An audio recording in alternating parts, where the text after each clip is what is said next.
Chapter 29. The Castle's Pulse.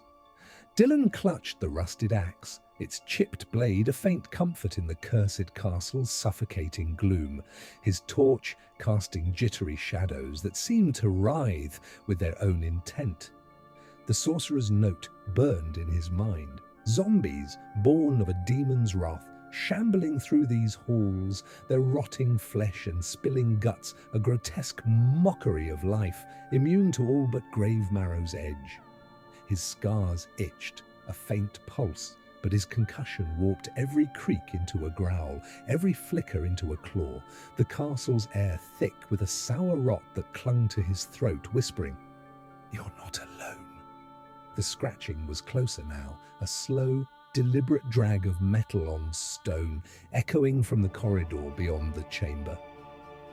Dylan's heart pounded, his breath shallow, the memory of his Earth life clawing back. A night in his coastal town, ignoring a drunk local's plea for a ride, leaving him to stagger into a storm, later found out that the local had 3 toes amputated from frostbite.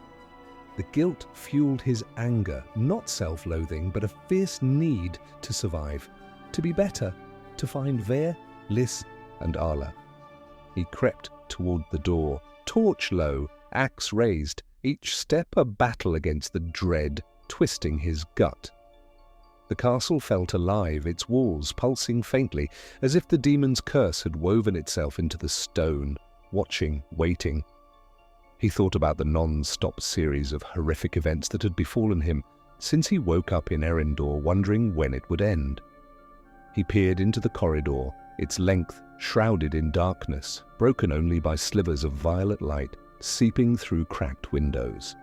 A zombie shambled into view, its flesh peeling like wet parchment, one arm gone, the other dragging a rusted sword, its blade scraping stone. Its guts trailed, slick and glistening, swaying with each labored step, its milky eyes glinting with hunger. Dylan froze, his pulse a drum, the axe trembling in his grip. The zombie's head tilted as if sensing his fear, and another groan echoed, 2 more lurking in the shadows, their forms grotesque. One with a jaw hanging by sinew, another with ribs exposed, entrails dangling like ropes. Their movements were slow, jerky, but relentless, their weapons, axes, knives, clutched in decaying hands. Dylan backed away, his torch's flame flickering, his mind screaming, "They'll re-knit! You can't kill them!" The sorcerer's note was clear. Normal weapons only slowed them, but the castle's layout was a maze, the study somewhere beyond these horrors. He slipped into a side passage, its walls slick with mold, the air colder, heavier, as if the demon's breath lingered. His scars flared, a star-shatter vision hitting, a crimson hall, zombies lurching, their guts spilling, and a voice, not the veils, but deeper, colder, "Your blood feeds the stone." The vision shattered, leaving him gasping, the corridor seeming to narrow, the walls closing in, their runes pulsing faintly like eyes. A groan sounded behind him, too close. He spun, the torch revealing a zombie, its face half gone, one eye socket oozing, a cleaver raised. Dylan swung the axe, instinct over fear, the blade biting into its neck, black ichor spraying. The head lolled, hanging by a thread, but the body lurched forward, cleaver slashing, grazing his arm, pain sharp and hot. He stumbled back, swinging again, severing an arm, the limb crawling, fingers clawing at his boot. Another zombie emerged, its guts dragging, a spear thrust jerky but deadly. Dylan dodged, the spear scraping stone, and hacked at its legs, toppling it, but it crawled, re-knitting its moans a chorus of hunger. His breath ragged, he ran, the axe slick with ichor, his mind fraying. "They won't stop. I'm meat." The passage twisted, leading to a stairwell, its steps crumbling, descending into deeper dark. Dylan hesitated, the groans multiplying. 3 zombies now, their weapons scraping, their stench choking him.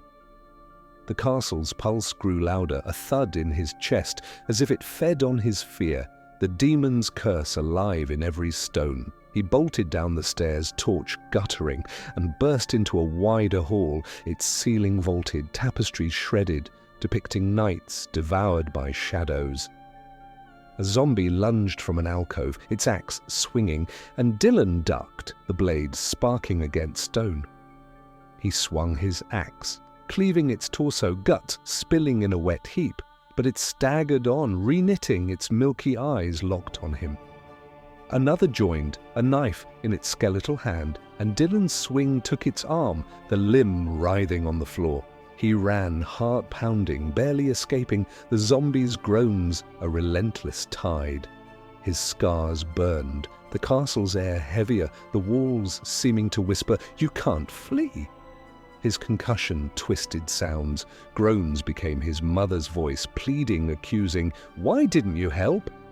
He shook it off, anger surging, and spotted a heavy door, its frame carved with runes, glowing faintly the sorcerer's study.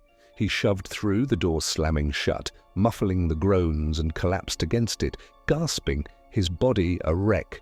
Arm bleeding, ribs screaming, mind teetering on panic. The room was cluttered, shelves of dusty tomes, vials shattered, a workbench strewn with herbs, and a heavy chest in the corner, its iron bands etched with stars. Dylan staggered to the chest, torchlight revealing a skeleton key in its lock.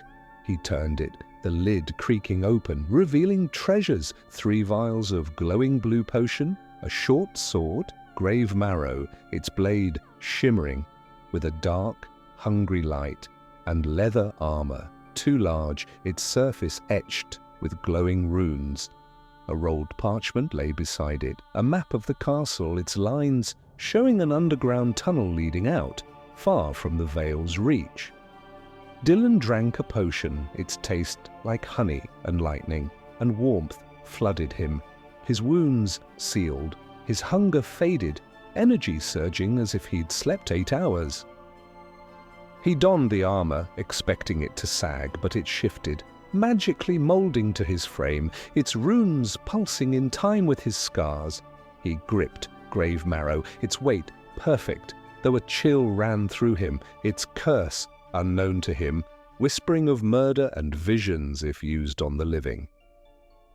The map promised escape, but the zombies' groans echoed beyond the door, their shambling steps closer, the castle's pulse a drumbeat of dread. Dylan's anger burned, not at himself, but at the horrors trapping him, his earth cowardice a fading shadow. He clutched grave marrow, its blade a promise against the undead, and steeled himself to face the catacombs, the tunnel, and whatever lay beyond, his scars a beacon in the demon's dark.